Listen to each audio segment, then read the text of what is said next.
ಚೇಟಾ ಒಂದ್ ವಿಡಿಯೋ ಹಾಕ್ತೀನಿ ನೋಡ್ಕೋಬಾ.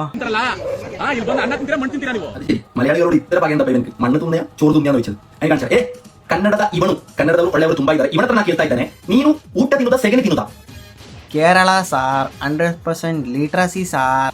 FIFA world ಕಪ್ದು ಇಲ್ಲಿರುವಂಥ ಕೇರಳಿಯನ್ಸು ಬ್ಯಾನರ್ ಹಾಕ್ತಾರೆ. ಅದು ಕನ್ನಡ ಬದಲಾಗಿ ಮಲಯಾಳಮಲ್ಲಿ ಒಂದು ಟೈಟಲ್ನ ಹಾಕಿ ಬ್ಯಾನರ್ ಹಾಕ್ತಾರೆ. ಅದನ್ನು ವಿರೋಧ ಮಾಡಿ ಕನ್ನಡ ಪರ ಹೋರಾಟಗಾರರು ಹೋಗಿ ಆ ಬ್ಯಾನರ್ನ ಹರಿದಾಕ್ತಾರೆ. ಆ ಬ್ಯಾನರ್ ಹರಿದಾಗಿರೋದಕ್ಕೆ ಇವನು ಅನ್ನ ತಿಂತೀಯೋ ಇಲ್ಲ ಸಗಣಿ ತಿಂತೀಯೋ ಅಂತ ಕೇಳ್ತವನೆ. ಚೇಟಾ ಅವರು ಅನ್ನನೇ ತಿನ್ನೋದು, ನೀವೇ ಇಲ್ಲಿ ಕರ್ನಾಟಕಕ್ಕೆ ಬಂದು ಕನ್ನಡಿಗರ ಕಕ್ಕ ತಿಂತಾ ಇರೋದು. ಜಸ್ಟ್ ಒಂದು ಫುಟ್ಬಾಲ್ದು ಟೀಮಿನ ಫೋಟೋ ಅಥವಾ ಬ್ಯಾನರ್ನ ಹರಿದಾಕಿರೋದಕ್ಕೆ ಇವರೆಲ್ಲ ಇಷ್ಟೊಂದು ತಿಗವರ್ಕೋತಾರಲ್ಲ.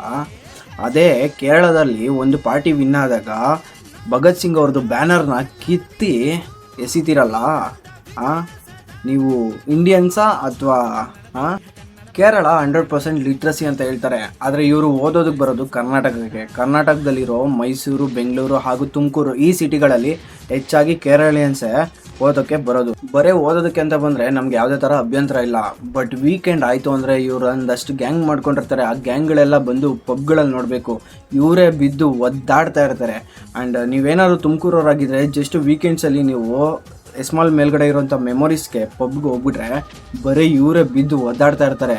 ನೀವು ಯಾರಾದರೂ ಆಗಿರಿ, ಎಲ್ಲಿಂದನಾದರೂ ಬರ್ರಿ, ನಮಗೆ ಬೇಜಾರಿಲ್ಲ. ಬಟ್ ಬಂದ ಮೇಲೆ ಕರ್ನಾಟಕದಲ್ಲಿ ನೆಲಕ್ಕೆ ಮತ್ತು ಭಾಷೆಗೆ ಫಸ್ಟು ಮರ್ಯಾದೆ ಕೊಡೋದನ್ನ ಕಲ್ತ್ಕೊಳ್ರಿ.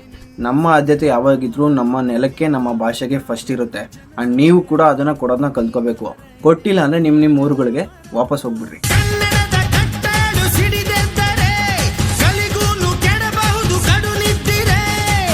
ಕನ್ನಡ ದೇಹ ಕನ್ನಡ ಬಾಳು ಕನ್ನಡ ನನದೆಂದು ನಮ್ಮ ನಿದ್ದಿರೆ ಕಲಿಯುತ್ತಿದ್ದರೆ ಸಹಿಸು ನೀನಲ್ಲ.